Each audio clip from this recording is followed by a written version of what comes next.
So yun mga guys, kasama natin si brother Glenn Ibias. Kamusta ka brother? Okay lang, okay lang. Ayan, kamusta yung mga kalapadis natin? Ayun, okay lang. Ayan. Naligaw pa nga. So nagkaligaw lagi yung tropa natin. So kukunin niya yung dalawang SFU na pinasingsing niya sa atin talaga. Kumbaga sa ano ang tagal siyang hinintay no. Sana maparonda pa yung brother.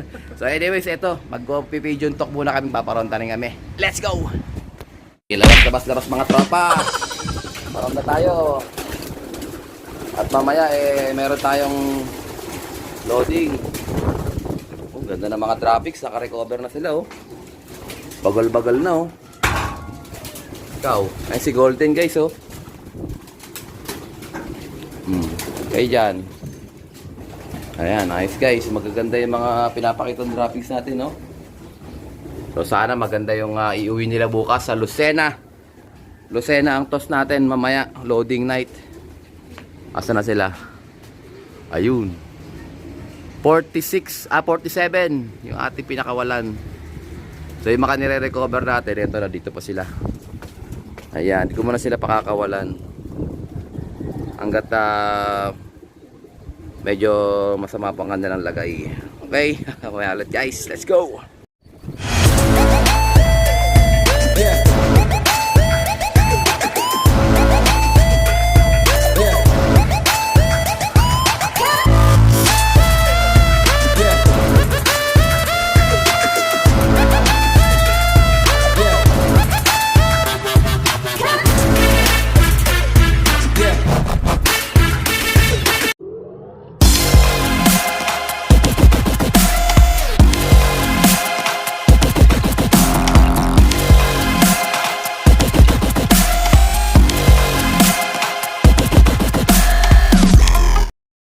Six and a half hours later. So ito guys, kauwi ko lang, may nakita akong ibon no. Ewan ko kung sa atin to. Ayan, so loading night tonight. Tara, bulabugin natin siya. Oh, young bird guys, oh, hindi lumilipad oh. Hindi natin yung kanyang, ay hindi, lipas na. Oh, naku, atin to. Cabcom banded, baka nakalabas dun sa ano natin. Oh, baka nakalabas dun. Try banded siya oh. Oh, grabe. Hulihin natin guys, sa akin to eh. Oh, sa akin to guys oh. Baka nakalabas dun, nakalabas dito. Oh, dito nakalabas siguro dito.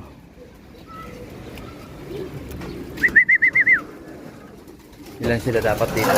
Dapat 6. Oh, 4 na lang to. 6 naman, 2, 4, 6. So tingnan natin guys kung ka-series natin yon. Kasi 6 naman sila dito eh.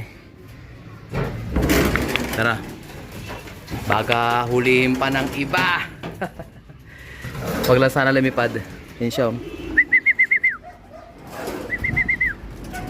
Dakmain ko lang to guys, wait lang ha. Ito na siya guys, nadakma ko na. So sa atin nga to guys, nakawala siguro kanina. Ayan, 0-0 to yung series niya. So hindi ko pa to inaakit sa taas. Ayan siya. Ito yung may tama ng sipon. Ayan. So tingin ko dito siya. Ayan dito nga siya guys oh. So ito yung nire-recover kong ibon, yung hindi ko sinama sa 65. Tapos nandito siya, kasama siya dyan. Ayan. So nire-recover ko siya. Buti tayo nakahuli. Hindi niya pa oras madakma ni Boy Dagit. Ayan dinakma ko na siya sa labas. So okay pa yan. Let's go! So ito guys, paroronde na natin sila bago natin sila i-load itong ating 40 plus to 48 yata, 46. So hindi ko muna sasama yung mga ibon na kauuwi lang. Ayan. So Lucena sila guys mamaya. Yun tuloy-tuloy lalakas tuloy-tuloy dapat ganyan. Kayo, anong plano nyo sa buhay? Lucena tayo mga tropa, bakbaka na. Sige, laga Arya. Oh, ayos, malalakas yung ibon natin, hindi huminto, hindi nagpaawat. Sige, sumama ka doon. Ayun, ayaw na naman lumipad ni Sio Tomoro. Ito siya pero number 5 siya na nakaraan. Nag number 5 siya sa toss namin, Santo Tomas. Siya yung panlimang umuwi. Ayan. So kung may mahina kasi dyan, pag may umuwing bago, malamang hindi pa makakasabay sa ronda. Kaya matik, bagong dating lang yun. Ayan, so gagaya ko na yung patuka nila guys. Let's go! Kaya guys yung kanilang patuka. Ayan, bumaba na to sila.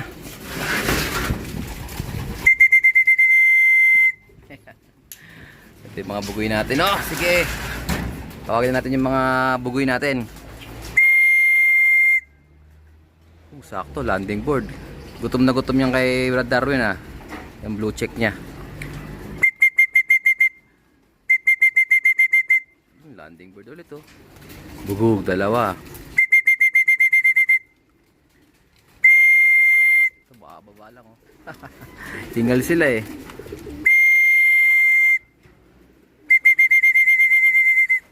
Bugog, parang umuulan ng ibon So medyo gumaganda-ganda yung kanilang performance guys, sumusunod sila sa aking sipol. Nung nag-recover kasi sila, inano ko sila, pinadamihan ko ng pagkain kaya medyo busog kaya suplado.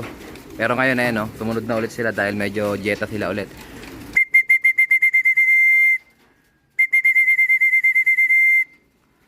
So tamang-tama lang mapapahinga sila bago ko sila i-load. Mga alas 6 na tayo maglo-load guys. Time check 5:02. Okay, 5:02 pa lang in the afternoon. So yung mga latecomers natin noong nakaraan, ito magkakasama pa rin sila. So hindi ko pa rin sila ilo-load guys. Yan lang sila, relax lang muna sila dyan. Pero ihahabol natin sila. Yung mahihipo natin na naka-recover na yung katawan, isasabay na natin sa next baka God willing sa Saturday loading. Pero yung mga hindi pa rin kakain na maayos, yung katawan nila hindi pa nakaka-recover na matino, dyan lang muna sila hanggang sa magdesisyon tayo na stop na sila o laban. Kasi pagka bandang malayo na, mahirapan na. Mga 3 hanggang 4 na training na ma-skip nila, pwede pa sila. Pero pag mabot na ng 5, wala na. Hindi na sila uubra. Anyways, ganun pa man din, tuloy lang ang laban ng Alarcolop. Ang may ulit guys, ito hingal na hingal si Loco. Si Ice Vegas. Si Brother Francel Beduria, pasingsing ko sa kanya yan. Magtamasa sana. Let's go! Ito pa guys, patukain na natin sa mga bugoy natin dito. Ayan, kanina nakuha na ni Brother Glenn Ibias yung kanyang pasingsing sa atin. Ayan nabawasan na to ng 2. Ayan, at saka si Brother Richard Joel Escarta, yung nagpasingsing ng ating Black Eagle. Ayan, get well soon brother.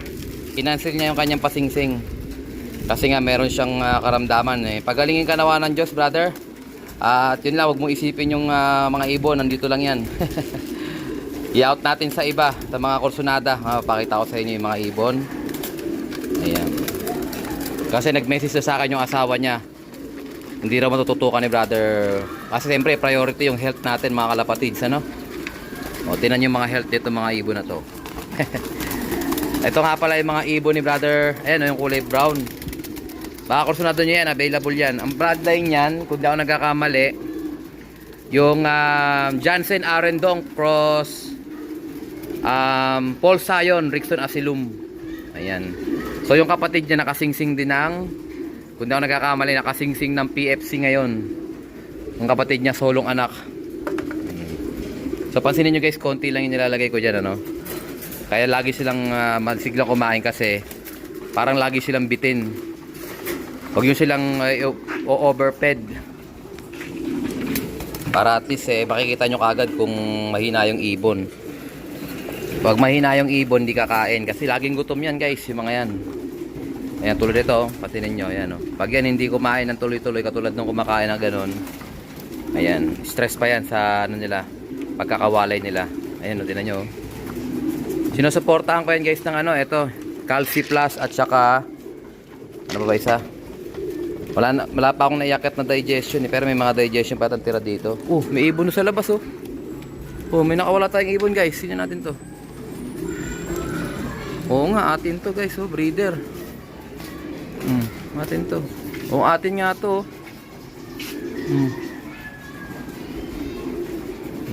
Hindi na try na siya ulihin Dami nawawalang ibon, nakakawalang ibon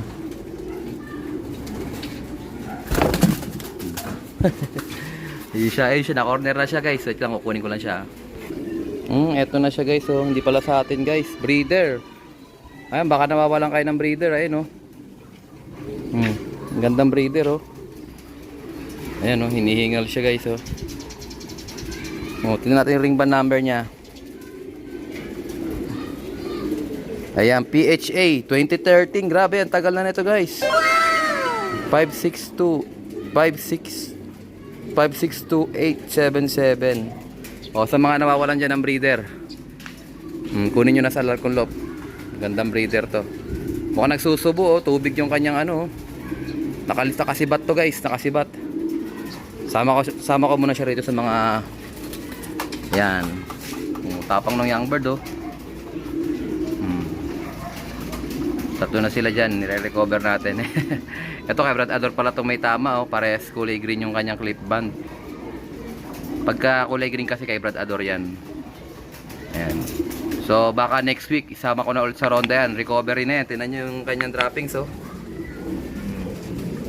Pag napansin ko kasi mahina kumain, inaano ko agad, ina-isolate ko na agad para mabigyan natin ng pansin.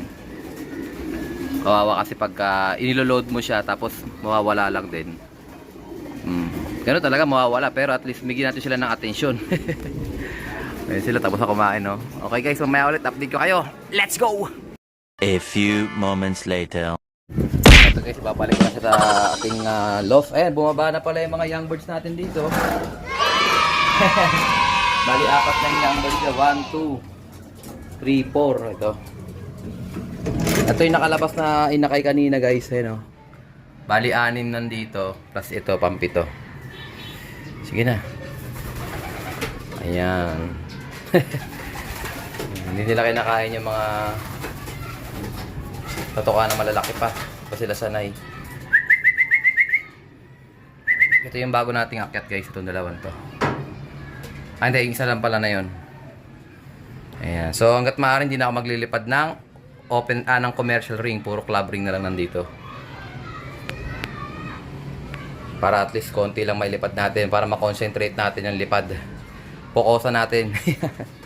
Hi, Koys! Makat ka rito. Baka mahulog ka. Grabe ka, Koys. Ito, baby tayo, Koys, oh. Ito, kasama doon sa pasingsing ng MPFL. Kaso, hindi nagpaparamdam, oh. Gandang inakay, guys, oh.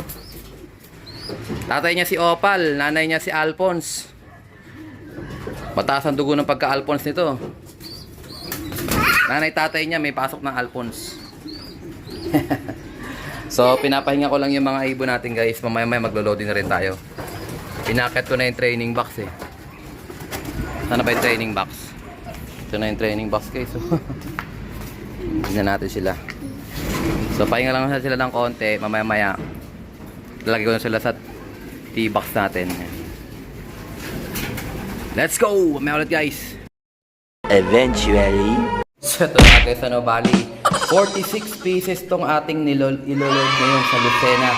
So sana makompleto natin tong 46. So ito yung mga daybird natin, last toss natin sa Santo Tomas, Batangas. So yung mga naiiwan doon, ayan, so baka next week o kaya Saturday, tingnan natin yung kondisyon nila kung kaya natin silang i-load para at least magkaalaman na kung mapapasabay pa sila o hindi na. So tara, guys, load na natin to. Let's go! A few moments later. So yun na nga, guys, kakatapos lang natin mag-load. Ayan, so nagdalawang balik tayo. So una is 15-15-30, tapos pangalawa is 16. So bali 30 plus 16 is 46 pieces. Grabe. Yung 46 natin is yun yung ating mga nag-daybird, no? Hindi natin sila ni-recover. Ni-recover pa rin, pero hindi katulad nung yung mga iba na natira. Mga see you tomorrow babies na yun sila. At saka ito, may dumating tayong stock, oh. Ayan, oh, baka naman wingmaster. Ayan, breeder mix at saka siyempre yung ating ginagamit na racers mix. So okay na okay yan sa ating mga kalapati, ano. Ito nga pala kahapon, guys. Medyo na busy tayo dito. Ayan, meron na kaming prototype. Papansinin nyo, ito, meron na kaming nagawang tawag dyan, parang pattern. So ito yung pinaka finished product namin. Ayan, so puputulin namin yung mga sumobra dyan. Ayan. So, ito meron lang akong konting adjustment dito kasi yung bandang gitna napakalaki ng pagitan niya. So, i-atras ko lang ng konti yan dyan. Okay, babaguhin ko yung aming pattern. So, papaguhin ko siya. Papalitan ko siya. Kasi siyempre, hindi maganda. Ang laki, oh. So, mas maganda yung pinaka discrepancy niya dito mapupunta sa dulo. Ayan, kasi dito madalas ang ibon nasa gitna eh. Ang hindi masyadong ginagamit yung bandang gilid, hindi naman sila tumatambay diyan eh. 'Di ba? O at least alam na natin yung gagawin. So ito yung ating project, guys. Alarcon breeder cage, pero yung design ko hindi muna 'yon. Kumbaga, ang design ko kasi tara pakita ko sa inyo. So ito talaga yung Alarcon breeder cage, guys. Ganyang kalaki siya. Ayan. So dalawa rin yung butas niya para din siyang noble cage, pero mas mataas tayo kasi meron tayong second floor na mga breeders. Mas maluwag sila makakapag inakay dyan. Tulad niya, no? Ito, mag-iingitlog na naman to. Yung unang anak nila nasa taas. May inakay sila doon. O, tapos pag second round sila, sa baba naman sila. Tapos third round, sa taas ulit. Parang alternate lang para hindi nangiistorbo yung ating mga inakay.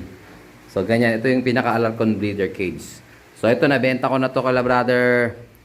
Kalimutan ko yung pangalan eh. Basta may mga may-ari na yan. Wala na akong binibenta sa mga nagtatanong. Ito naman pinagkalob ko na kay Brother Paul.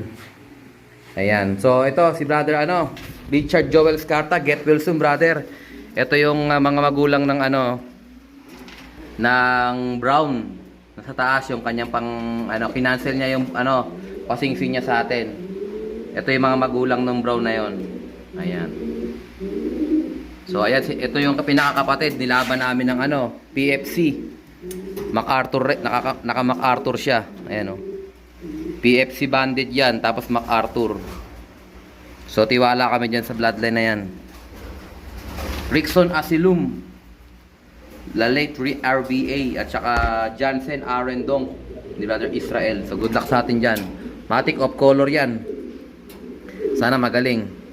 Ayan, ginawa ko siyang actually solong anak talaga to kasi yung isang anak niya yung pinakaitlog hindi napisa. Ito solong anak din Ito naman Brusco Mulawin. Halos kasing laki niya lang din. Ito naman nakakabcom. Nakakabcom CHPA. Checkered nila pa nag-throwback. Alam na. So good luck sa atin mga kalapatids. So I think ito ko na tatapusin ang ating video for today. At syempre, kung di ka pa na-subscribe, subscribe mo yan. Like, share, comment, kapatids. And as always, ingatan natin ang Panginoon. Bye-bye. Congrats nga pala kay Brother Gary Macalino, 9th overall champion, Young Bird 6K banded partaker. Ayan, So, pinakain niya tayo kanina. Doon tayo galing kanina.